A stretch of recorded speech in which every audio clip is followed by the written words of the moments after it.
Hi, my name's Phil. I like talking about politics, and in this video I'd like to discuss an example of how the Brexit take back control narrative is a blind alley as the government seeks to diverge from EU standards they say to help our businesses.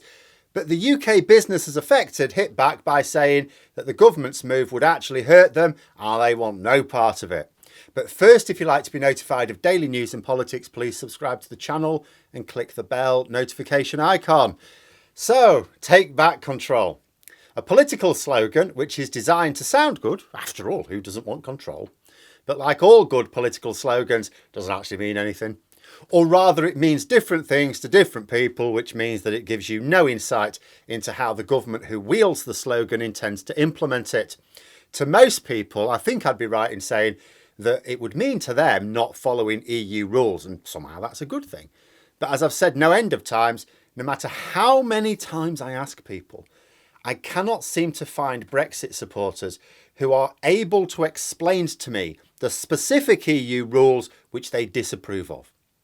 And this is hardly surprising because UK governments either came up with or strongly backed 98% of all EU rules. They were not imposed on us, we wanted them. Our businesses wanted them. At the news that the government wanted to abandon some or all of these rules, business leaders have generally been quick to say, hang on a minute, can we talk about this? The issue is simple enough. The Tories claim that by lowering standards, they give more flexibility to businesses who can be more competitive and help grow the economy. Mind you, they don't call it lowering standards, because that's bad. They call it getting rid of EU rules. But as the rules dictate standards, getting rid of EU rules means lowering standards. But they're also wrong to say it will make businesses more competitive, because in order to grow our economy, there must be particular emphasis on productivity and exports. Brexiteers were keen enough to point at balances of trade during the Brexit process, so they can continue to do so. We need to export. But we can only export what the export market allows. That means that it makes no difference what the UK government decides are our standards. No difference at all. These are the rules for UK production. We don't care. What are the rules for the production in the market we want to sell to? If we want to sell those products abroad, we follow the rules of the export market. In this sense, take back control is completely meaningless. Our standards are set by the EU, whether or not we are inside. The difference being that we are no longer setting those standards. They said Brexit will turn us from rule takers to rule makers. It's actually the other way around.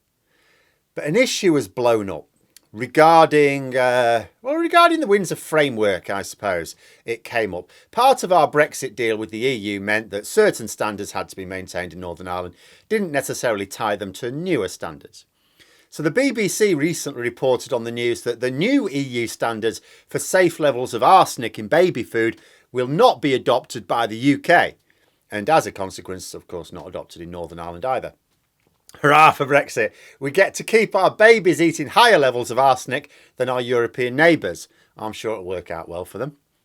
Only that's not actually going to happen, because here's the thing. Beyond the specifics of whether we really want to insist that updating what should be safe levels of arsenic in baby food is useful or not, the reaction from businesses is what you will see for any way in which we try and diverge from the EU. In this case, the British Specialist Nutrition Association, the BSNA, which is the trade body representing producers of baby food in the UK. They've said, you're going to let us follow lower rule standards than the EU? Yeah, we're not going to do that. We're going to carry on adopting the EU rules with all production in the UK. So bad news to all those who think that the higher levels of arsenic give your babies superpowers. Now, the reasons are obvious, of course. The UK government has decided that our standards should be lower than the EU. But producers want to sell their products to both the UK and the EU markets. They don't want more production lines than are strictly necessary because they're expensive.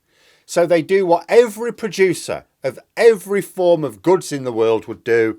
They design for the highest standards of the market they wish to sell to. In this case, they're going to carry on producing to EU standards, just like people all over the world do, regardless of what their own governments say. Reason? Because then the product meets the standards for the EU, as well as the UK that's got lower standards. and their sales can continue. So let's look again at what take back control really is. The Tories say, good news business, you don't have to follow EU rules anymore. Business say, well, we're going to follow those rules anyway. The upshot is that British producers are still going to follow EU rules and they're going to ignore the UK government.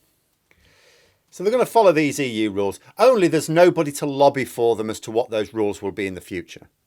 Up until Brexit, the UK government, as well as our UK MEPs, would lobby on behalf of UK businesses in Brussels in our interests. As a result, 98% of EU rules were ones that were supported by the UK. Now we have nobody lobbying for our interests. That means 0% of new EU rules will be ones supported by the UK. Now, in all probability, some of them will be considered useful to us anyway, but we'll have had no say in the process. All that's happening with take back control is the government can say that British companies don't have to follow EU rules, but what's the point? If they do, the EU won't import our goods, or if they do, it will be with corrective tariffs applied to compensate for the lower production standards. And any businesses who want to sell their products to the EU, and we need them to in order to have an economy, will have to follow their rules regardless of whether or not our government tells them to. Basically, when Labour say that they will unilaterally align standards with the EU, there is zero downside to us doing so. But making it clear in law can help us lower trade friction with the EU and boost our trade a little bit. Because even if British producers promise to maintain EU standards, if there's no legal duty placed on them to do so, how will the EU know they're complying just because they say so? The more our rules diverge, the more stringent the EU checks on our exports have to be in order for them to be satisfied that the risk of illegal goods entering their market remains low. That means extra expense and delays for our businesses in shipping to customers in the EU, meaning inevitably some lost business for Britain. By lowering our standards, the Tories aren't helping businesses because they're going to maintain the EU standards anyway, no matter what the government says.